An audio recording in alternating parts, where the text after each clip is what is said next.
Sundarban cycle ভ্রমণের প্রথম দিন। আমার সাইকেল বালিদ্বীপের দত্তা নদীর তীরে কারো অপেক্ষায় অপেক্ষারত। সঞ্জয় মেঘের সাথে সেলফি নিতে ব্যস্ত। বালিদ্বীপের দক্ষিণ প্রান্তে এক বড় স্টেডিয়ামের সামনে আমরা। সেখানে সবুজ ঘাস আর মেঘেদের মধ্যে খেলা চলছিল। এতে দাঁড়িয়ে আমার ক্যামেরা দিয়ে নদী প্রদর্শন করলাম। বিশ্বাস করুন, একটা কুমিরও চোখে পড়ল না। পাখিরালয়ের নবনির্মিত বাঁধ আসন্ন বর্ষায় টিকবে কিনা আমি সাইকেল চালিয়ে পরখ করে নিলাম। একটা সেলফি না নিলে কর্তৃপক্ষকে বিশ্বাসই করানো যাবে না আমি সেখানে উপস্থিত। আমার পেছনে সঞ্জয় বাঁধ জরিপ করতে ব্যস্ত। দূরে মাঝদরিয়ায় একটি জাহাজ আমাদের ফলো করছিল।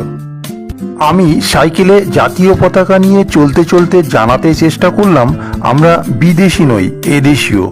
সাইকেল চালিয়ে সুন্দরবন জাতীয় পতাকা ধরে গর্বিত বোধ করলাম। ফটোগ্রাফার এমনভাবে আমার ছবি তুলল আর মুখটাই বোঝা গেল। আবিররাঙা বিকেলবেলায় সূর্য এই পথেই ঘরে ফেরে আর আমরা খেয়ে আয়। কন্টেন্টটি শুধুমাত্র বিনোদনের জন্য।